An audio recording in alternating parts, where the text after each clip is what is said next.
Assalamualaikum warahmatullahi wabarakatuh. Hari ini kita akan melanjutkan diskusi kita terkait juga dengan yang kemarin motherboard. Ini kita mendiskusikan bagian dari motherboard yaitu BIOS atau Basic Input Output Operating System.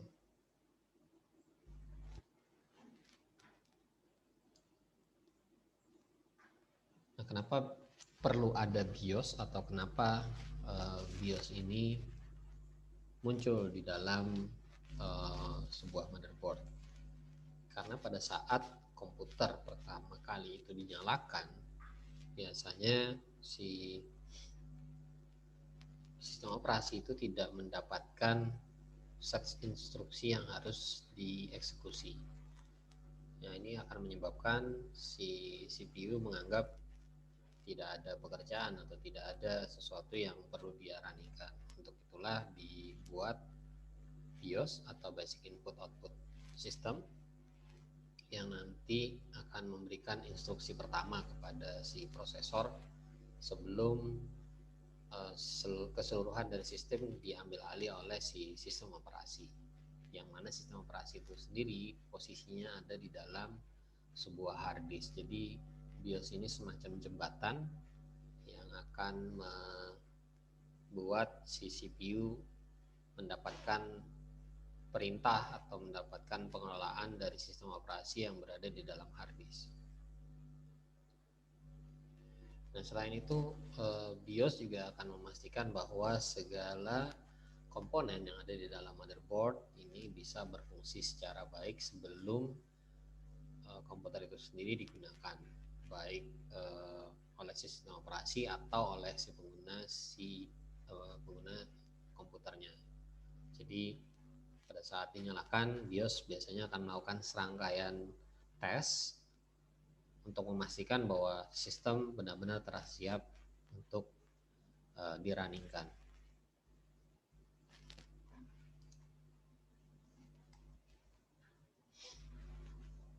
Nah, bukan hanya di dalam CPU desktop saja, tapi di laptop dan juga di berbagai macam sistem yang menganut pola yang mirip ya, di server ataupun di sistem lainnya, misalkan di router atau di firewall. Kalau dia basisnya masih mirip arsitekturalnya, maka di dalamnya biasanya ada BIOS. Jadi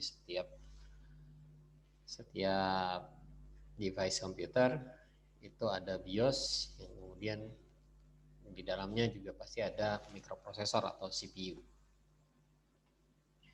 Nah, tadi kita tahu bahwa ketika komputer dinyalakan, BIOS ini kan tidak menerima, mikroprosesor ini tidak menerima instruksi apapun, tidak juga dikelola oleh si sistem operasi, sehingga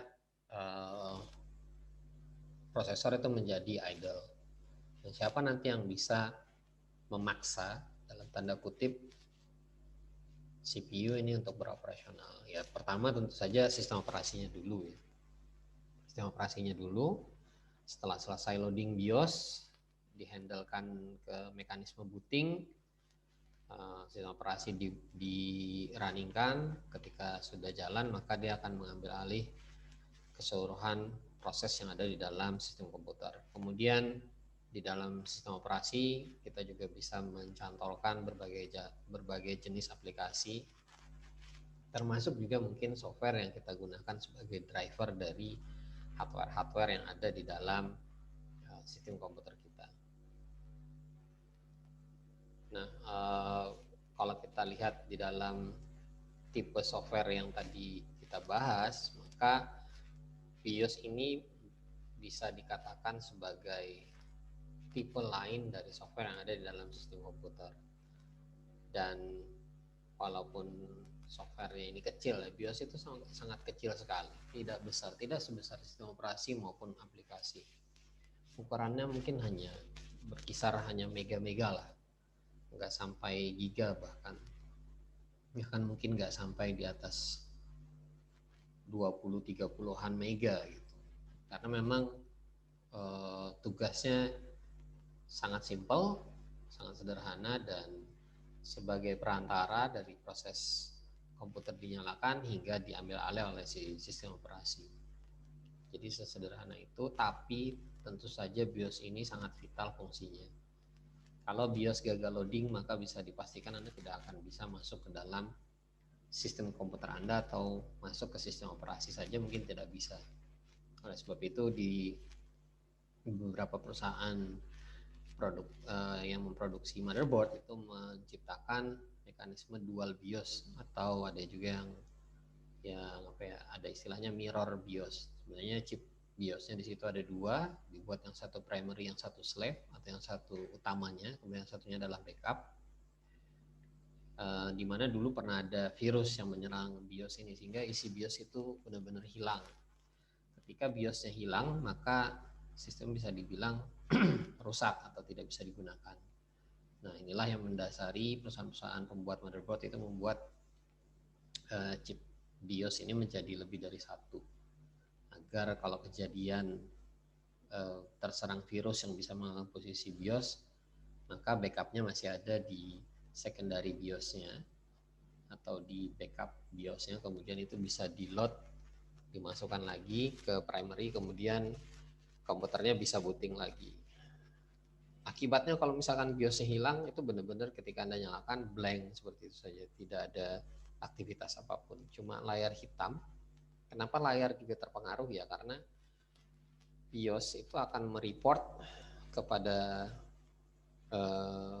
sistem operasi, maupun juga akan mencoba meloading serangkaian informasi ke layar Anda pada saat komputer dinyalakan. Nah, kalau BIOSnya sendiri sudah hilang, apa yang mau di loading? Kemudian pakai apa cara meloadingnya kalau BIOSnya hilang? Jadi kecil BIOS ini, tapi punya peran yang sangat besar dalam sistem komputer. Termasuk kemarin saya sempat membahas waktu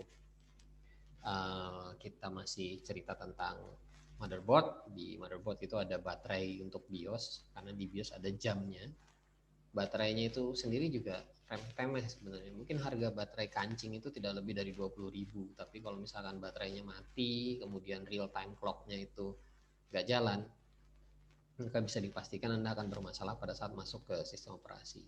Itu juga sepele. Jadi dua hal ini sepele tapi bisa jadi batu sandungan yang cukup besar di sistem komputer Anda. Nah, ini tadi juga sudah saya sampaikan, BIOS ini sebagai pengantar ketika Anda akan memproses loading atau booting sistem operasi. Jadi setelah BIOS melakukan serangkaian pengetesan, mengecek keseluruhan sistem ini oke, termasuk di situ dia melaporkan adanya hard disk primary, slave yang akan dipakai untuk proses booting oleh si sistem operasi. Kemudian BIOS juga melaporkan kalau misalkan ada error, baik itu errornya yang fundamental atau bisa menyebabkan sistem Anda crash atau tidak berjalan dengan baik, atau error yang sifatnya cuma sebagai peringatan kalau Anda abaikan juga tidak masalah. Misalkan kehadiran keyboard. Nah, di server itu kan kadang kita nggak perlu keyboard gitu. Artinya setelah kita config, kemudian kita tinggalkan, semua sistem dilakukan, semua setting berikutnya bisa dilakukan secara remote. Nah, itu kadang ketika dia booting, si BIOS melaporkan tidak ada mouse keyboard seperti itu. Itu cuman notif yang bisa Anda abaikan kalau Anda melakukan segala sesuatunya remotely. Jadi kita bisa connect ke sistem komputer tersebut, kemudian kita setting menggunakan keyboard dan mouse dari sistem remote-nya tersebut, sehingga notifikasi di situ bisa Anda abaikan. Nah, biasanya notifikasi yang cukup mengganggu jalannya kinerja seluruh komputer Anda, contohnya tadi ketika baterai itu kehabisan daya atau baterainya hilang atau kecabut, maka BIOS akan memberitahu Anda bahwa real time clock-nya itu ke reset ke default, atau real time clock-nya tidak sesuai dengan waktu yang ada sekarang. Nah, itu biasanya akan berdampak ke sistem operasi Anda. Nah, tadi juga sudah saya sampaikan, ketika komputer Anda dinyalakan, maka prosesor itu pasti akan meminta instruksi apa yang harus dia laksanakan pertama kali. Nah, seperti Anda ketahui bahwa sistem operasi kan adanya di hard disk, sedangkan hard disk sendiri belum diketahui oleh si mikroprosesor. Jadi bagaimana caranya si mikroprosesor tahu ada di hard disk, itu ada sistem operasinya dan segala instruksi bisa dia peroleh dari sistem operasi. Yang menjembatani itu adalah si BIOS. Jadi BIOS lah yang akan menjembatani instruksi-instruksi awal yang harus dieksekusi oleh si mikroprosesor sampai dengan mikroprosesor atau CPU atau prosesor ini dikelola atau di-manage oleh si sistem operasi. Jadi isinya BIOS ya salah satunya adalah instruksi-instruksi yang terkait dengan proses awal dari sebuah sistem komputer dinyalakan. Termasuk juga melakukan serangkaian tes ya, atau power on self test, istilah lainnya post test. Tadi juga sudah saya sampaikan, mengecek contohnya keberadaan keyboard dan mouse atau hal-hal yang lain yang itu bisa digunakan pada saat komputer berjalan, atau kalau misalkan itu ada error maka komputernya tidak berjalan dengan baik. Kemudian beberapa card seperti SCSI itu juga biasanya dikelola oleh si BIOS, karena SCSI ini terkait erat dengan penggunaan hard disk. Tadi kita tahu bahwa hard disk tempat sistem operasi berada. Kalau hard disknya sendiri belum kedetek atau belum termanage dengan baik, apalagi yang SCSI, ini bisa menyebabkan sistem operasi kita gagal booting atau gagal di load oleh sistem komputer, sehingga ya nggak kemana-mana, begitu dinyalakan sudah sampai BIOS itu aja udah berhenti. Nah ini kita bisa kelola kartu SCSI kita, atau kalau misalkan Anda pakai VGA card, baik itu yang onboard ataupun yang add-on, itu juga kita bisa kelolakan melalui setting di BIOS chip kita. Nah, kemudian juga low level routine ini juga di manage oleh si BIOS, yang ini nanti akan di handoverkan ke sistem operasi. Nah, contohnya tadi pengenalan hard disk itu termasuk low level sebenarnya. Pengenalan hard disk, kemudian real time clock, jam yang sekarang misalkan, waktu yang sekarang itu juga termasuk dalam low level routine, dan sistem-sistem lainnya yang itu diperlukan pada saat awal komputer nyala.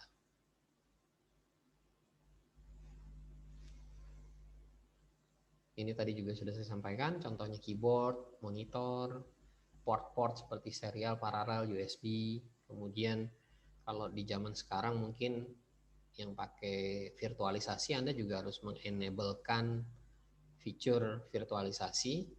Sebenarnya fiturnya ada di dalam prosesor, cuman enable disable-nya dilakukan oleh BIOS. Jadi Anda harus melakukan proses setting ini di BIOS kalau Anda mau menggunakan platform-platform virtualisasi seperti KVM misalkan, atau kalau pakai software bundling gitu atau suite, contohnya kayak VMware atau pakai VirtualBox atau pakai Proxmox, maka Anda harus mengenablekan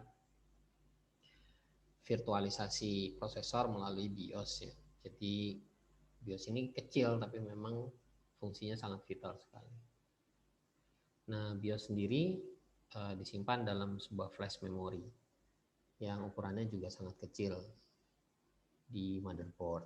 Tadi juga di depan sudah disampaikan, beberapa perusahaan motherboard membuat flash memory untuk BIOS ini double-double udah di dalam beberapa motherboard,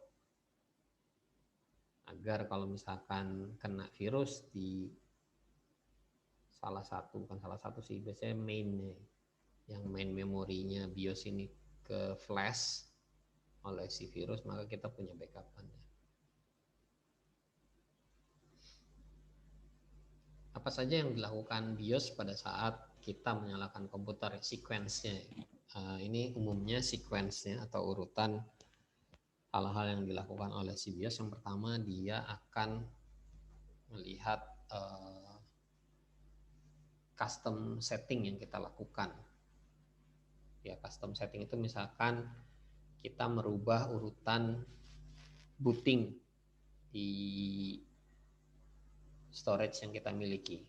Nah, itu kan kalau kita lihat komputer-komputer sekarang itu ada hard disk, ada DVD CD RW-ROM, ada flash drive yang di USB. Nah, kita bisa melakukan perubahan itu termasuk custom. Waktu saat komputer kita pertama kali diinstal kan kita sudah tahu bahwa instalasi pastinya di luar dari hard disk, bisa pakai flash disk atau pakai CD-ROM atau DVD-ROM. Di awal kan kita pasti akan set itu dulu. Nah, itu udah custom. Nanti begitu selesai instalasi biasanya sih langsung otomatis oleh si sistem operasi yang terinstall itu akan merubah dari flash disk atau dari CD-ROM kita ke langsung defaultnya ke hard disk. Kemudian yang berikutnya dia akan melakukan loading interrupt handler dan device driver. Interrupt handler contohnya tadi keyboard itu bekerja dengan interrupt handler, mouse dengan interrupt handler.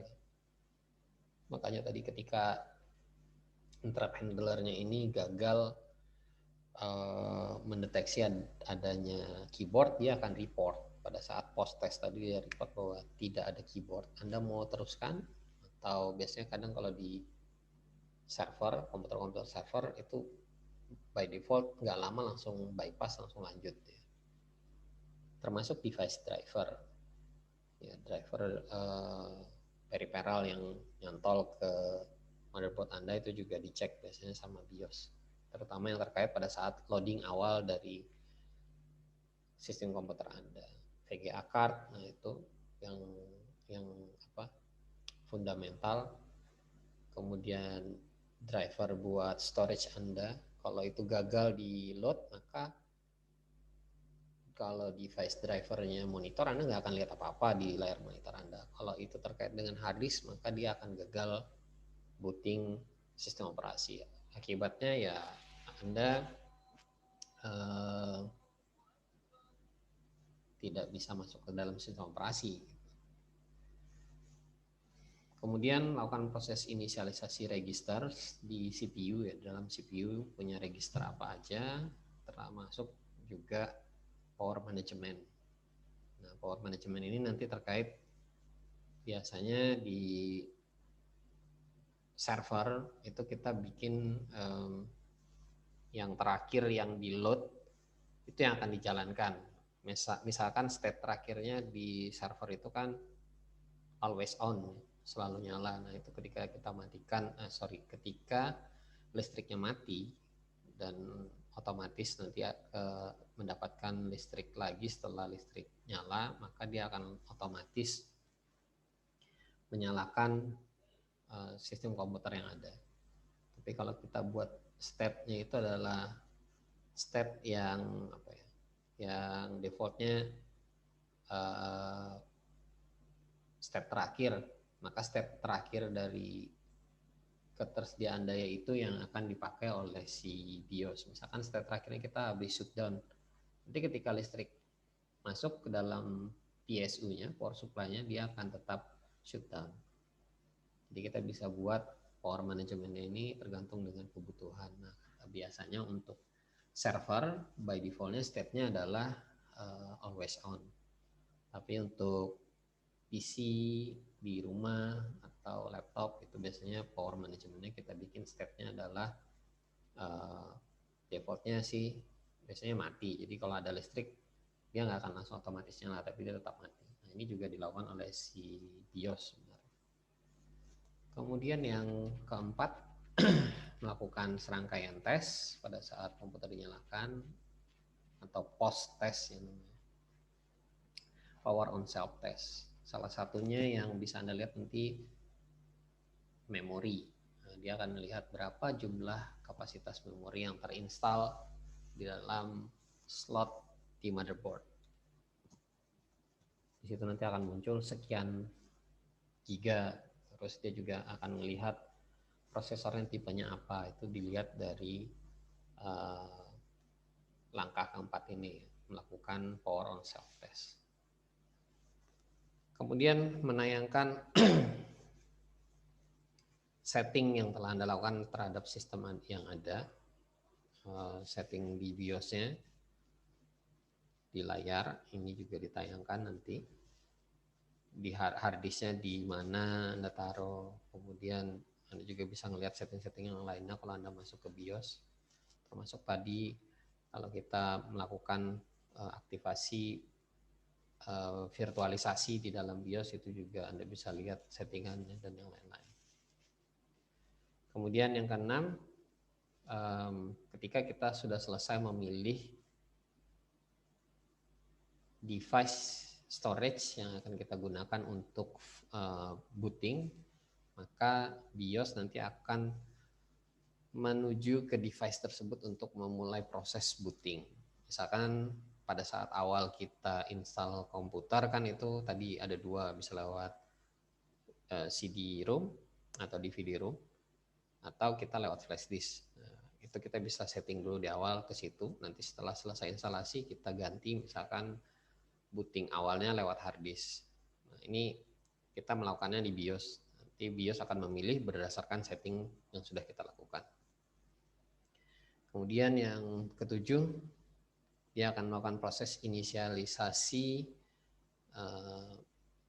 sequence untuk booting sistem operasi. Jadi setelah semua dilakukan, langkah sebelumnya sudah oke semua, device bootable-nya sudah terlihat prioritasnya misalkan di hard disk, maka berikutnya proses diserah terimakan kepada si hard disk yang menyimpan sistem operasi untuk melanjutkan proses booting sampai dengan masuk ke dalam sistem operasi.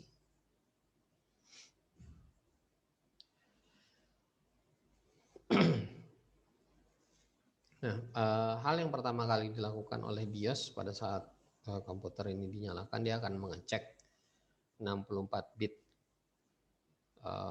di dalam RAM,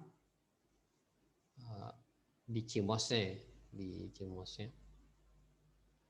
Kemudian hasil pengecekan ini biasanya nanti akan diinformasikan ke layar kita, tapi kalau sekarang jarang ya.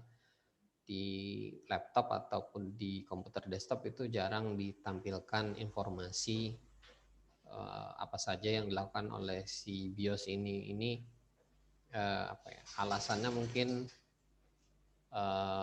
untuk mempercepat saja, tapi kalau di komputer server masih dilakukan sampai dengan sekarang. Tapi kalau di komputer-komputer laptop atau desktop yang sekarang hampir-hampir saya lihat malah nggak pernah ada lagi. Mungkin dianggap semuanya berjalan lancar, kalau bermasalah aja baru orang diperlihatkan. Mungkin seperti itu, agar juga lebih cepat orang menggunakan komputer. Jadi detail informasi ini di bypass di dalam sistem-sistem BIOS yang sekarang ini. Nah, kemudian informasi yang tadi dapat oleh si BIOS ini juga sebenarnya itu adalah informasi yang default ya.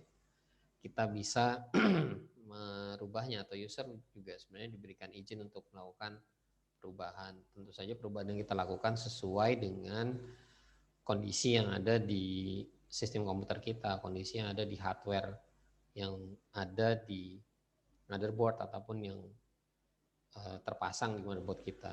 Jangan kita melakukan setting yang di luar dari itu ya. Resikonya tentu saja bisa crash, bisa bermasalah, atau bisa jadi gagal booting. Nah, kemudian tadi juga saya sebutkan ada interrupt handler contohnya penggunaan keyboard. Kalau misalkan keyboardnya nggak ada, dia akan lapor nggak ada keyboard gitu. Kemudian device driver tadi juga sudah saya sampaikan, VGA card, keyboard, mouse, dan hard disk itu juga sebenarnya ada device drivernya. Umumnya komponen-komponen yang pada saat awal amat sangat dipentingkan dalam proses booting oleh sistem operasi ini akan dicek oleh si BIOS. Keyboard, mouse, hard drive atau hard disk, floppy drive. Kalau dulu floppy drive, mungkin sekarang USB flash disk, dan DVD atau CD-ROM. Kemudian layar itu juga termasuk, keberadaan modul memori, tapi modul memori ini nggak perlu device driver ya, karena memori walaupun dia hardware tapi dia tidak memerlukan device driver.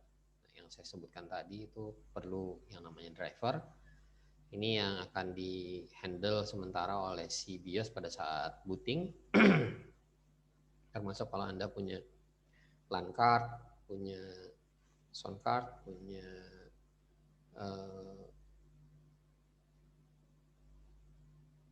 SCSI misalkan, nah, itu juga di handle oleh device driver di BIOS.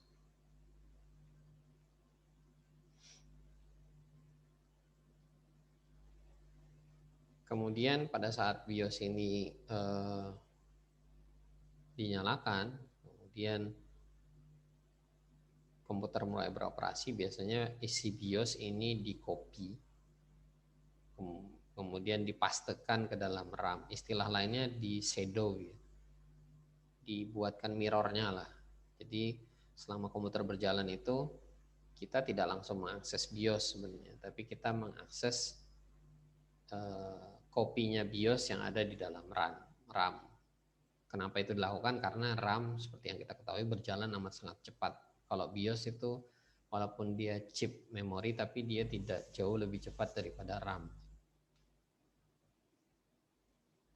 Nah, ini pada saat Anda booting komputer pertama kali, ketika ada gagal membaca keberadaan hard disk, atau biasanya juga nggak ada sistem operasinya, nanti munculnya seperti ini. Ini BIOS yang mengerjakan.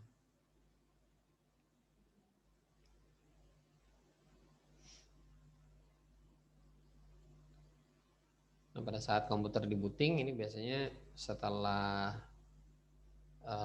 BIOS melakukan pengecekan, kemudian BIOS ngelihat apakah video card atau VGA card itu bisa dioperasikan atau bisa dirunningkan.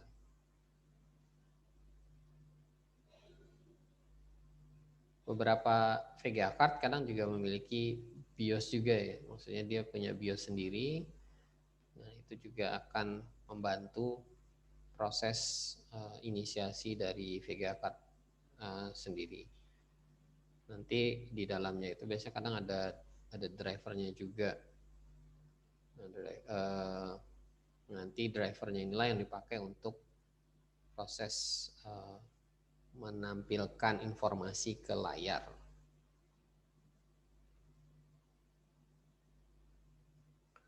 Kalau misalkan tidak ada, biasanya nanti BIOS akan nge-load driver default yang dia miliki, atau di motherboard, misalkan ada di motherboard VGA card embednya yang onboard VGA card, dia akan coba dari situ, dia akan load itu. Kalau enggak ya dia akan pakai defaultnya dia, driver default.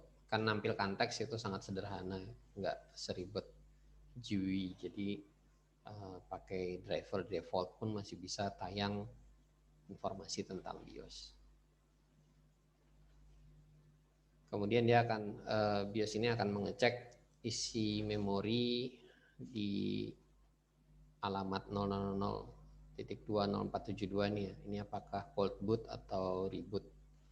Cold boot itu maksudnya kita shutdown, kemudian kita nyalakan kembali. Nah, kalau reboot itu restart. Biasanya kalau cold boot itu kan lama tuh proses untuk shutdown sama bootingnya. Tapi kalau reboot itu kan cepat.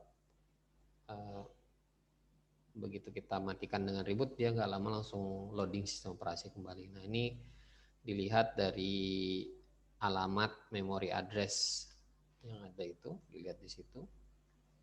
Kalau isinya ini 1234H, maka ini artinya reboot. Kalau reboot, post test nggak dilakukan, makanya cepat, jadi dia tidak melakukan post test. Tapi kalau misalkan komputernya sudah di shutdown, dinyalakan kembali, berarti isinya bukan ini, isinya bukan 1234H. Nah, ini dilakukan post test atau cold boot. Makanya kalau kita shutdown kemudian kita nyalakan kembali itu lama karena ada proses post testnya. Termasuk ini yang lihat tadi juga sudah saya sampaikan depan, lihat berapa sih kapasitas memori yang ada. Nah itu di komputer-komputer zaman dulu itu diperlihatkan memori test segala macam. Tapi kalau sekarang sudah banyak di bypass karena orang mungkin perlu cepat untuk menggunakan komputer, buru-buru mau lihat data, buru-buru mau cari informasi tertentu, nggak suka nunggu. Tapi kalau zaman dulu masih dilihatkan proses booting BIOS ini, termasuk ini ya, kalau ada device lain, keyboard, mouse, VGA card, dan yang lain-lain. Kalau error, ya tadi ditayangkan, nggak ada keyboardnya atau nggak ada mouse-nya, atau hard disk yang nggak ada, memori error, itu nanti ditayangkan. Nah, kalau ada error di situ, bisa dipastikan kemungkinan paling besar itu adalah masalah di hardware.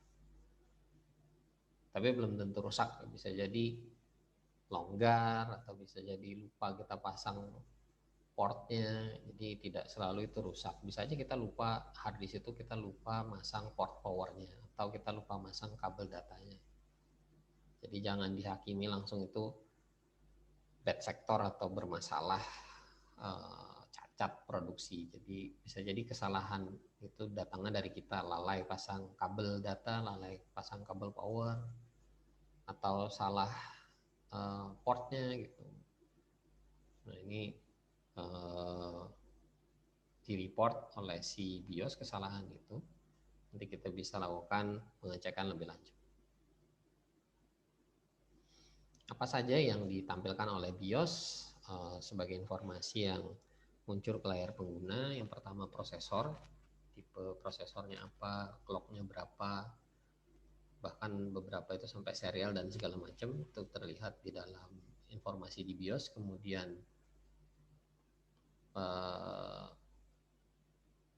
ada drive apa aja di situ, floppy drive, hard disk, CD-ROM, CD-RW, dan yang lain-lain.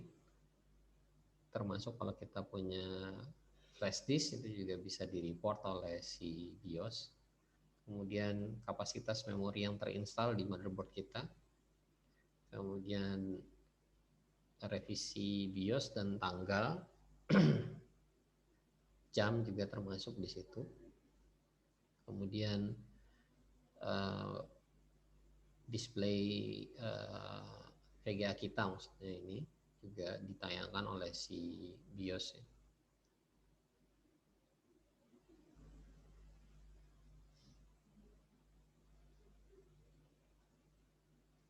Kemudian yang lain-lain juga ditayangkan SCSI. Kalau kita punya controller SCSI, ini biasanya juga nanti akan muncul di BIOS. Termasuk kalau kita mau nyeting segala macam itu juga lewat BIOS. Nah, nanti BIOS melakukan sequence untuk proses boot up atau mencari urutan boot up itu sesuai dengan setting yang ada di dalam BIOS ya, atau setup yang kita lakukan di BIOS sesuai urutannya di situ. Yang pertama apa, yang kedua apa, yang ketiga apa, dan seterusnya.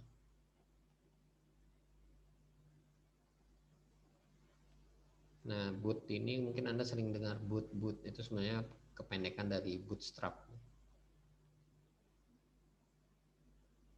Dulu ada frasenya lift yourself up by your bootstrap.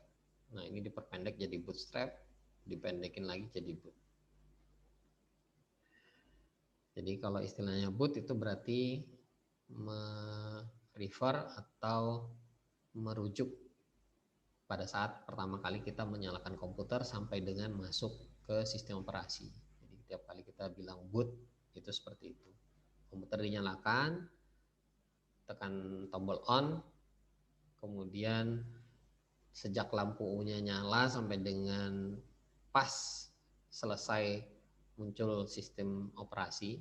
Kalau Anda pakai Windows 10, GUI-nya Windows 10, kalau misalkan Anda pakai text mode seperti Ubuntu atau Microsoft DOS, maka muncul prompt atau apa ya istilahnya, command line-nya itu sudah bisa siap kita masukkan komen, maka itu sudah selesai proses booting.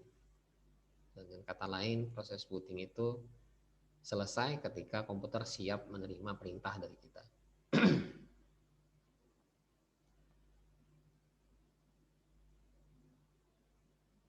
Nah, proses booting itu dimulai dari first device atau first storage. Media penyimpanan yang paling pertama yang kita daftarkan sampai dengan yang paling akhir. Jadi modelnya sekuensial. Coba dulu yang pertama, kalau gagal yang kedua, yang ketiga, dan seterusnya. Kalau gagal semuanya ya, kalau gagal semuanya munculnya seperti ini tadi ya, layar hitam tadi.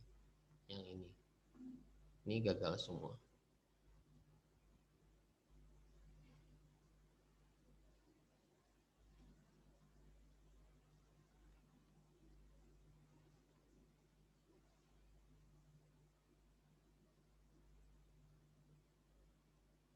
Jadi kalau misalkan gagal, maka startup proses akan yang muncul kayak layar tadi ya, Anda satu-satunya cara cuma tinggal mematikan komputernya aja lagi, sudah nggak ada pilihan lain karena dia tidak ketemu sistem operasi yang ada. Berarti tugas Anda adalah melakukan instalasi sistem operasi di dalam sistem storage yang ada di komputer tersebut.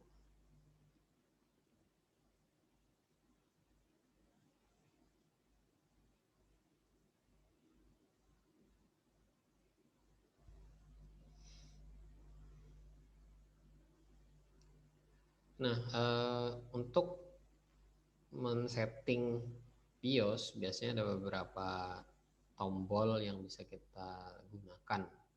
Ya, ini pilih salah satu biasanya dari yang ada di sini. Jadi ketika tadi kita gagal lakukan booting, terus kita mau install sistem operasi, tentu saja kita harus setting BIOS-nya. Kalau ada yang perlu disesuaikan, entah itu urutan booting, kemudian kalau ada pemakaian aplikasi virtualisasi harus kita aktifkan virtualisasinya. Kalau misalkan tanggalnya belum sesuai, tanggal dan jam harus kita sesuaikan tanggal dan jamnya, dan yang lain-lain.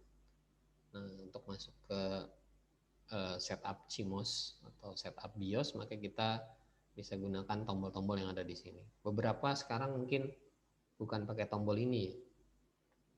Saya ketemu di beberapa model laptop itu ada kayak tombol yang harus dipencet pakai SIM ejector gitu, pakai pin gitu lah, pakai peniti atau pakai klip kertas, itu dipencet pada saat komputer dinyalakan baru dia mau masuk ke BIOS. Nah, ini agak beda sedikit dengan yang ada di sini.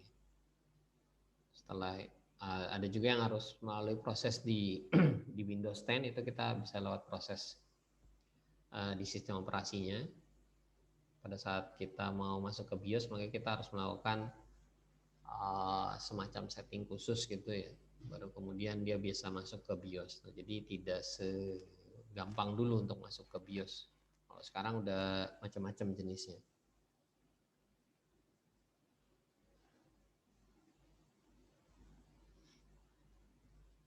Nah, setting apa saja yang bisa kita lakukan? Ya, ini tadi sudah saya sebut di depan. Paling pertama tentu saja masalah waktu atau waktu nyata ya, waktu sekarang. Ini sepele, tapi ini bisa menyebabkan Anda tidak bisa masuk ke dalam sistem operasi Anda, apalagi sistem operasi yang sangat rigid dengan real time. Kemudian boot sequence juga, mau booting pertama kali di hard disk yang mana, kalau Anda punya lebih dari satu hard disk atau media storage yang lain, flash disk kah, atau CD atau DVD ROM kah. Jadi Anda bisa atur boot sequence-nya, urutan booting. Plug and play untuk mendetek device. Kemudian mouse keyboard, kalau dulu ada enable numlock, biasanya kita bisa enablekan ini. Jadi begitu komputer nyala, numlocknya juga aktif. Kemudian konfigurasi drive, kemudian memori, security, power management. Yang lain yang tadi juga sempat saya sebutkan, pengaturan virtualisasi, kita enable atau disablekan. Kemudian sound card, VGA card kita mau pakai yang onboard, atau kalau misalkan kita punya kartu VGA sendiri mau kita aktifkan, itu juga bisa lewat BIOS. SCSI juga lewat BIOS. Jadi kalau yang Anda lihat di dalam slide ini mungkin bagian yang esensialnya. Yang lain-lain lebih banyak lagi bisa Anda buka di BIOS Anda masing-masing. Tapi sekali lagi hati-hati kalau Anda setting BIOS, jangan sampai salah. Kalau salah ya Anda tanggung sendiri resikonya lah. Gagal booting atau crash atau anything bisa terjadi akibat Anda salah setting di BIOS. Nah ini disebutkan, be very careful when making change to setup. Saya juga sudah sampaikan kan tadi, hati-hati kalau Anda mau setting BIOS. Ini contohnya Phoenix BIOS. Di depan ini biasanya informasi, kadang informasi. Kalau sekarang biasanya depannya informasi dulu, baru Anda bisa setting berikutnya di tab-tab yang berikutnya.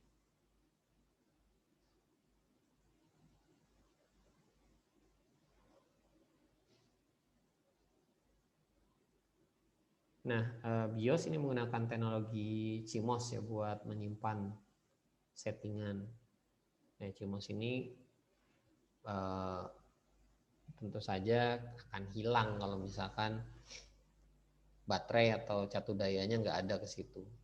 Nah, biasanya baterai ini bisa bertahan untuk 10 tahun pemakaian motherboard.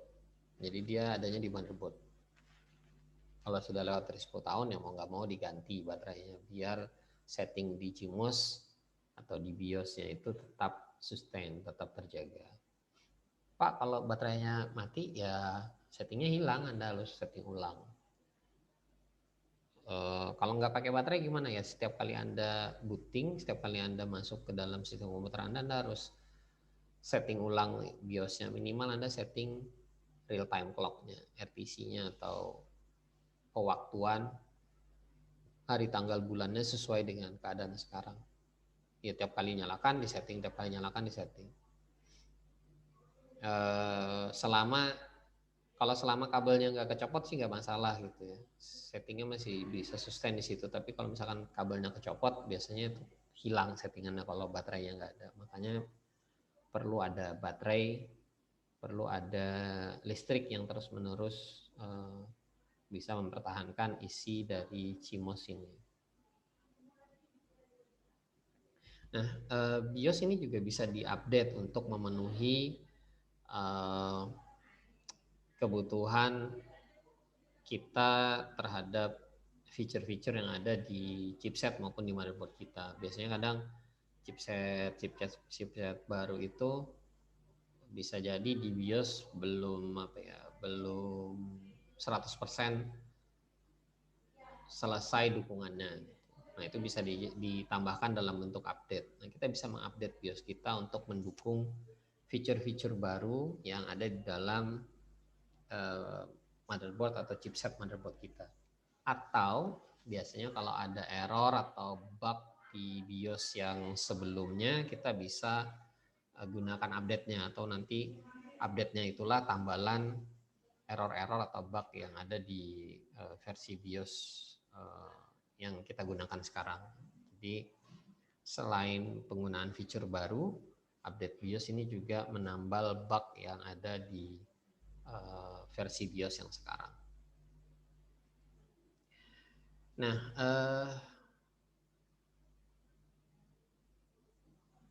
untuk update BIOS ini ada satu tips yang harus Anda laksanakan selama proses upgrade atau update itu. Jangan mati lampu.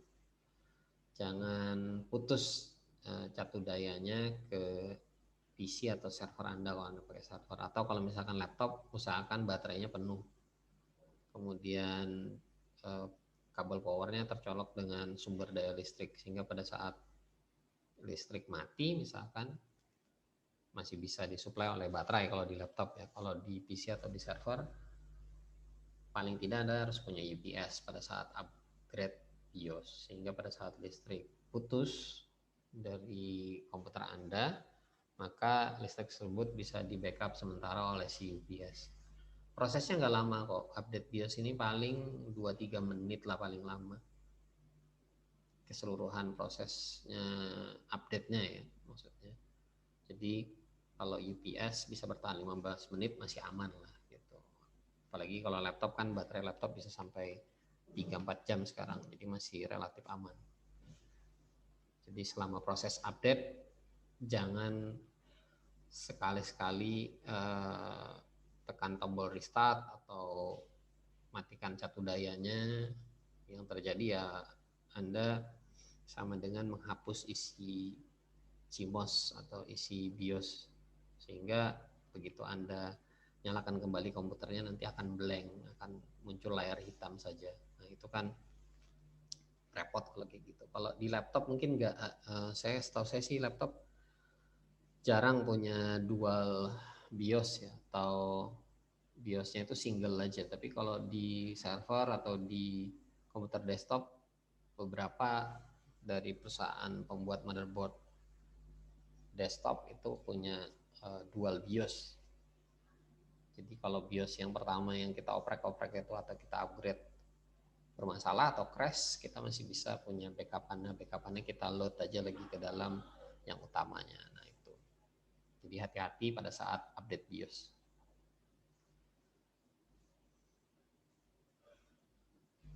Nah sekarang juga update BIOS ini ada beberapa yang sudah bisa dirunningkan lewat Windows atau sistem operasinya, jadi tidak perlu lewat apa ya, flash disk atau lewat atau di luar sistem operasi. Jadi kalau dulu sih biasanya memang harus pakai bisa pakai floppy disk, bisa pakai flash disk atau pakai tools utility yang kita buat sendiri atau tools utility yang kita create dari software perusahaan pembuat BIOS atau perusahaan pembuat motherboard. Nah itu di luar dari sistem operasi ya. Jadi sistem operasinya nggak di loading. Kalau kita punya Windows 7 atau Windows dulu XP itu biasanya kita nggak ngupdate-nya dari situ, tapi ngupdate-nya dari aplikasi yang di luar Windows. Nah kalau sekarang di Windows 10 saya hampir-hampir tidak pernah lagi menemui update ini dilakukan di luar dari sistem operasi. Jadi ya sudah lebih nyaman sekarang ini untuk mengupdate BIOS. Sudah lebih aman juga. Intinya selama proses update itu jangan mati aja, udah itu aja, insya Allah baik-baik saja.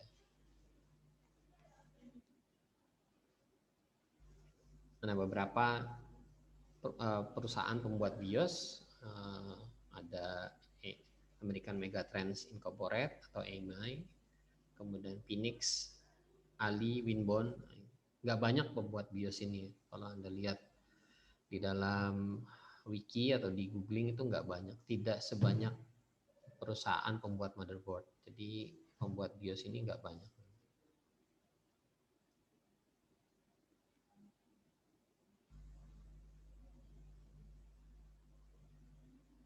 Kemudian pada saat Anda mengupgrade juga pastikan BIOS-nya itu sudah sesuai dengan motherboard-nya, chipsetnya segala macam, jangan sampai salah.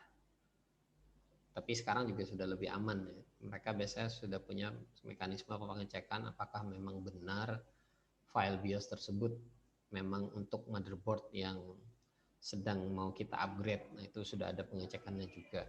Jadi sudah lebih secure. Lain hal kalau Anda ngupgrade BIOS yang dari komputer lama ya, perlu hati-hati. Nah kalau korup, ya tadi korup contohnya tiba-tiba mati tengah jalan listriknya, ya pasti Anda tidak akan bisa ngebut komputernya lagi sudah. Kecuali Anda punya dual BIOS, Anda bisa pakai backupan BIOS-nya di chip yang lain. Ada teknik lain yang bisa kita gunakan sebenarnya untuk nge-backup BIOS ini kalau misalkan gagal ya korup. Selama CMOS chipset BIOS itu bisa dicabut. Biasanya chipset BIOS itu bisa dicabut kalau zaman dulu. Kalau sekarang saya belum pernah bongkar komputer yang sekarang lagi ya, tapi rata-rata kayaknya kalau sekarang nggak bisa dicabut. Kalau dulu bisa dicabut. Nah, kalau BIOS-nya dulu gagal diupdate, kita dulu tekniknya kita cabut, kita pasangkan ke komputer yang motherboardnya sama, kita lakukan upgrade BIOS-nya dari situ. Jadi kita selesaikan di komputer yang lain. Nah, itu biasanya kita masih bisa menulis kembali chipset BIOS-nya, kemudian kita kembalikan ke komputer yang tadi bermasalah, yang BIOS-nya kita gagal update tadi. Oke, kalau ada pertanyaan, Anda bisa sampaikan ke grup WA kita atau bisa langsung bertanya ke WA saya. Saya akhiri. Assalamualaikum warahmatullahi wabarakatuh.